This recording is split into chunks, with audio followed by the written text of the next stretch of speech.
Say hi to YouTube, everybody. Say hi to YouTube.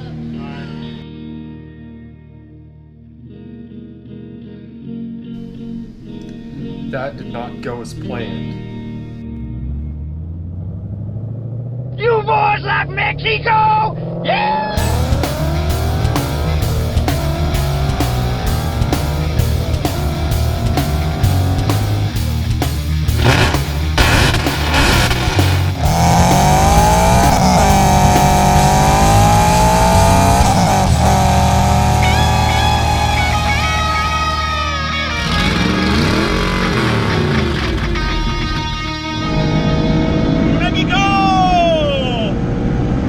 Hello everybody, another Grom video.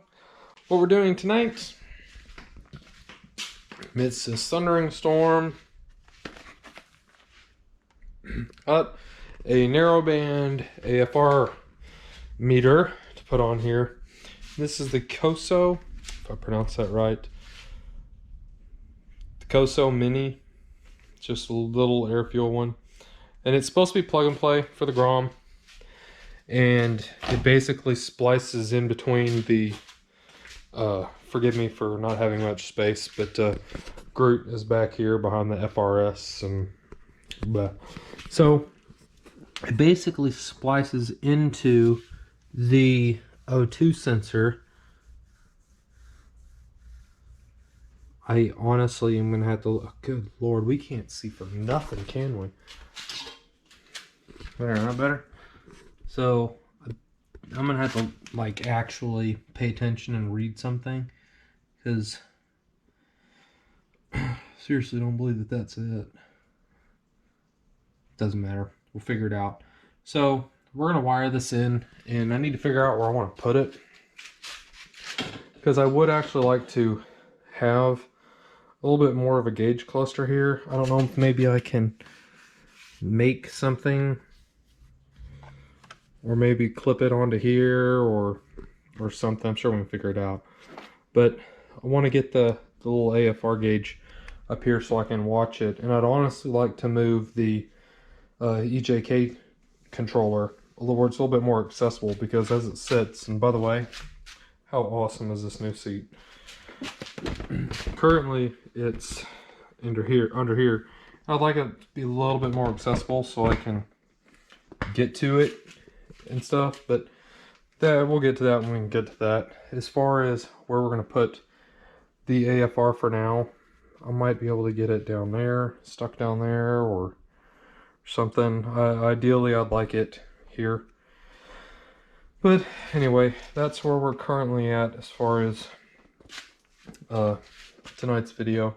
I'm going to get the thing opened up and do a little tiny bout of reading and figure out exactly where the O2 sensor is on this, and plug it up real fast and run the wiring. Hopefully it won't take too much. We might have to do some little black zip ties to hold the wiring up from the guts down there, but we'll see. I'd like to have this up and running tonight so I can ride it into work tomorrow. It's supposed to have nice weather for the remainder of this week, so obviously I want to take advantage of that and Groot it all the way to work. So anyway, let me do some reading and we'll cut back to that.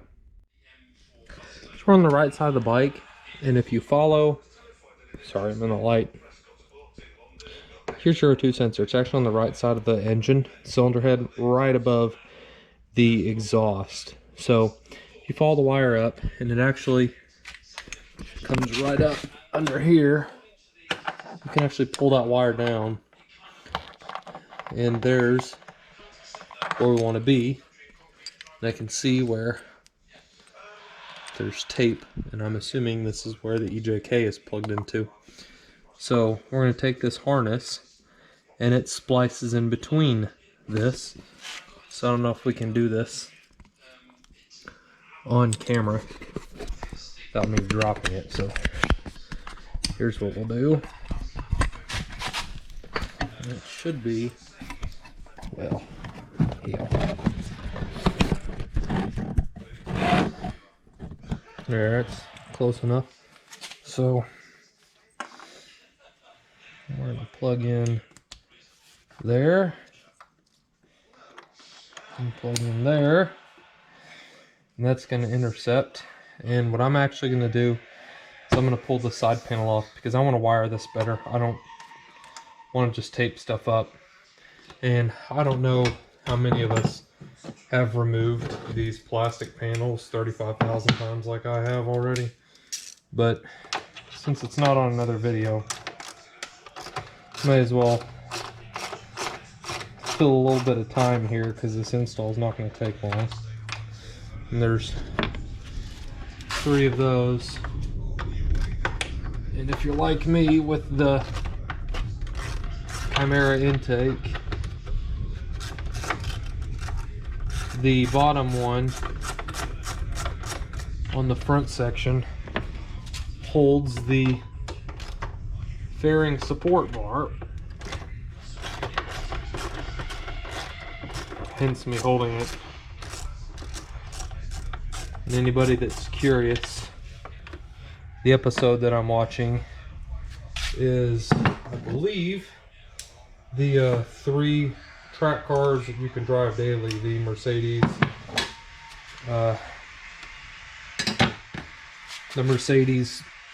Cosworth, is it the 190 Cosworth?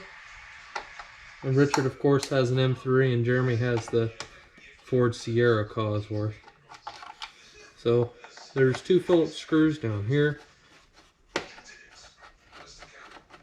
Get yourself a little bit of space and remove the top one here.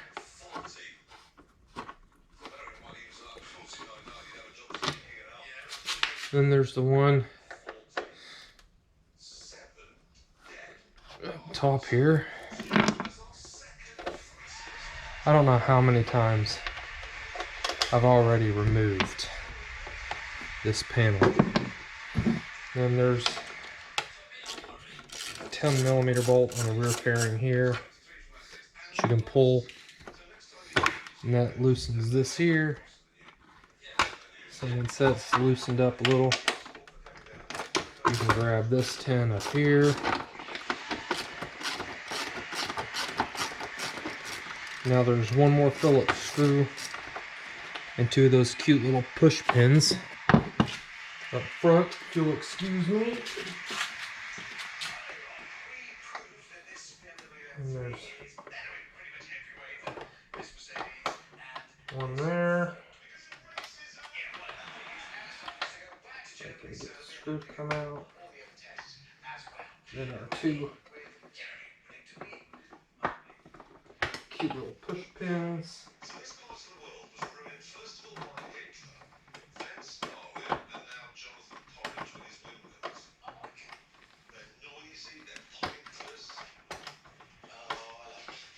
Okay, well that screw's not jumping out, of course, because it's on camera, or would it?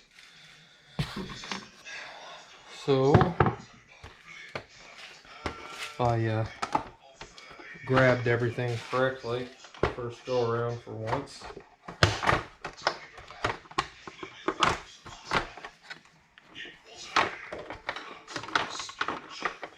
And that Phillips screw is still up here fighting me.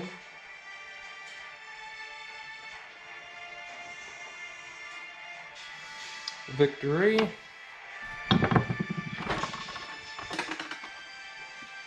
And there's our panel. And now you can see all the wiring. Excuse me. Okay. Alright.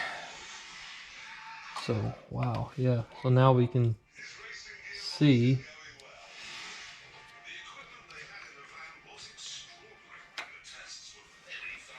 Lord. There's our ground, clearly.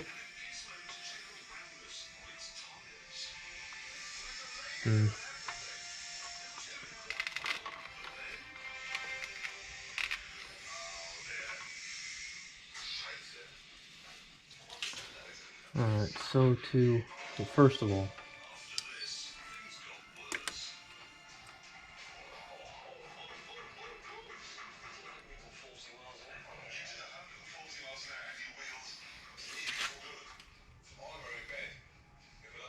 Okay. Well, good. So there's no weird splicing. I've never messed with the EJKs. So that's all a plug and play as well. Well, that's great. So I'm gonna pull my slack as far north as I can here. And I'll move the EJK down here.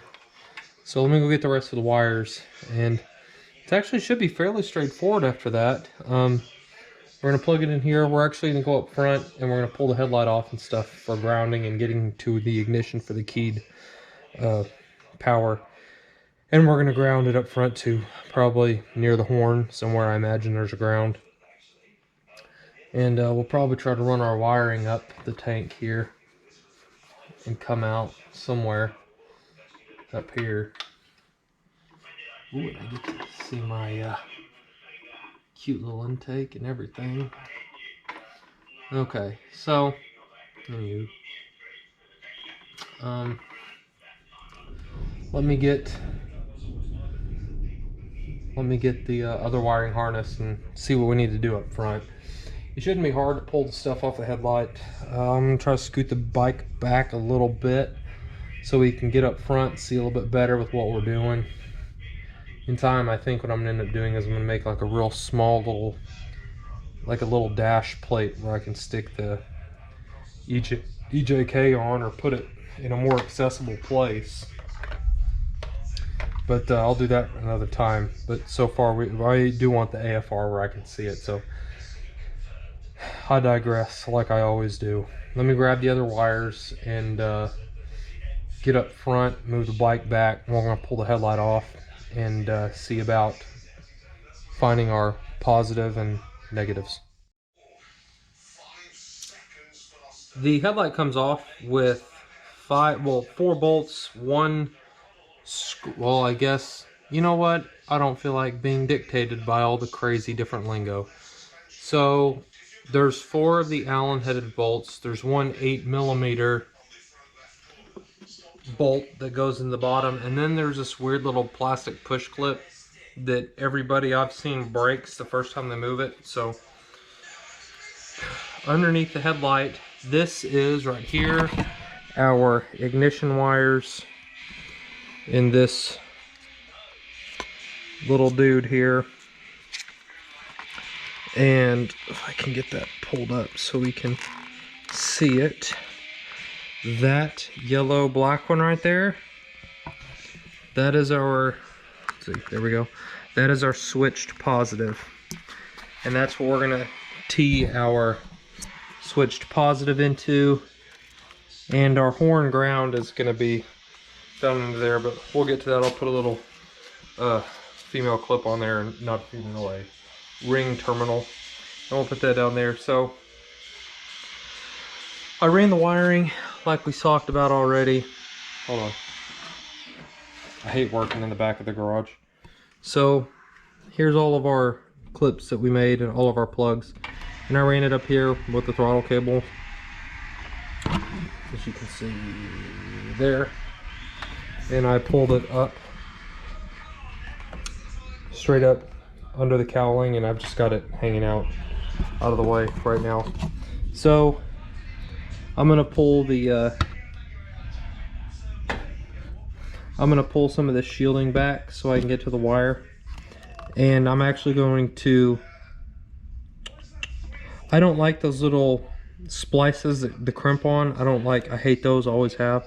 So I'm probably gonna cut back some of the shielding, and I'm going to try to skin that wire without cutting it, and I'm gonna wrap the switched positive wire for the meter around it, and then I'm going to tape it real good. Heat shrink it if you can. Solder would be your best bet, and then tape it.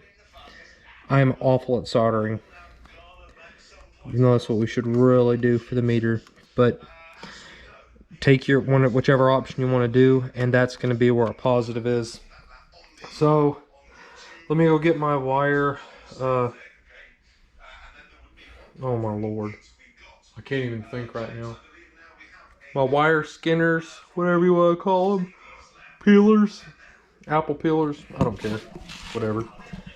And I'm going to cut that shielding back with a straight razor. I'm going to get that wire wrapped around there and taped on.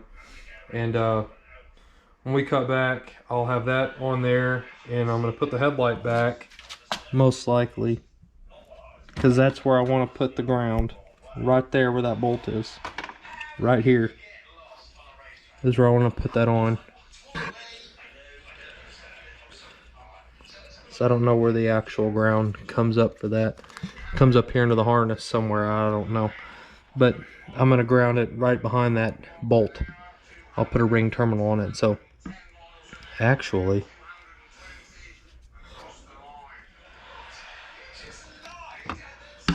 honestly, you really could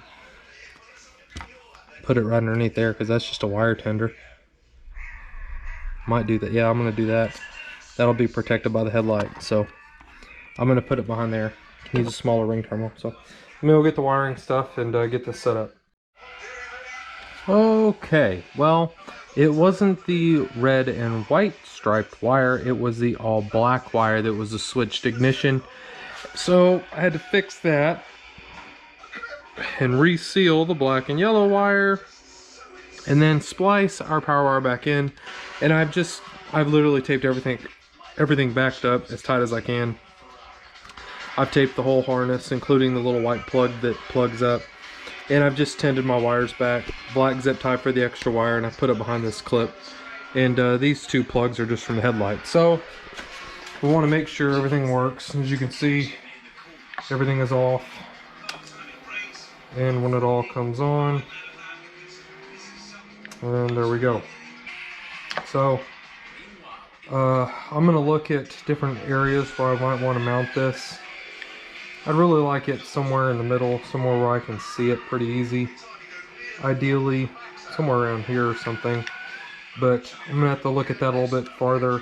For now, it might end up going, if I can get this done with one hand. That's what she said.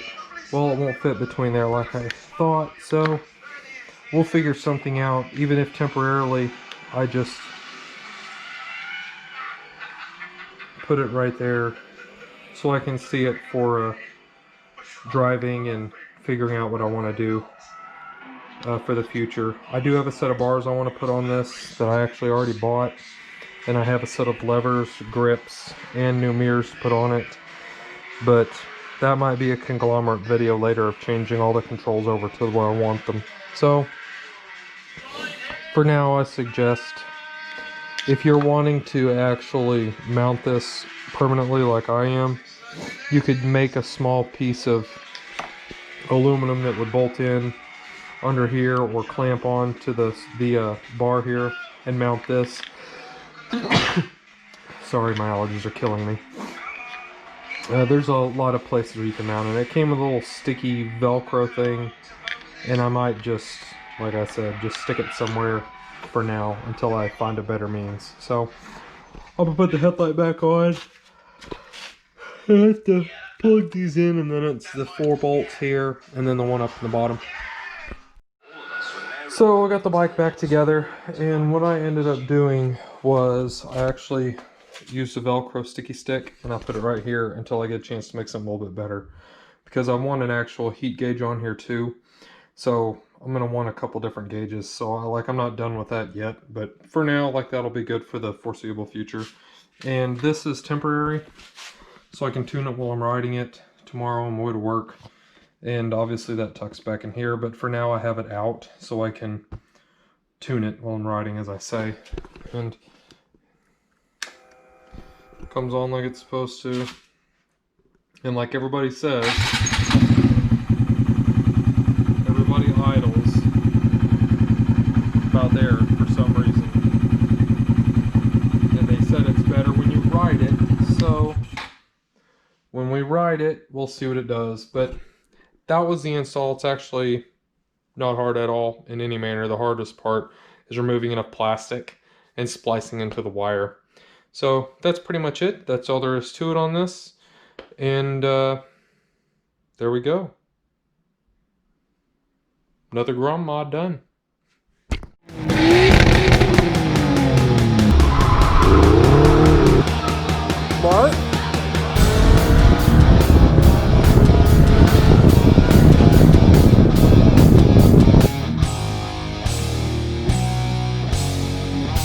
shout out to Ian for driving me.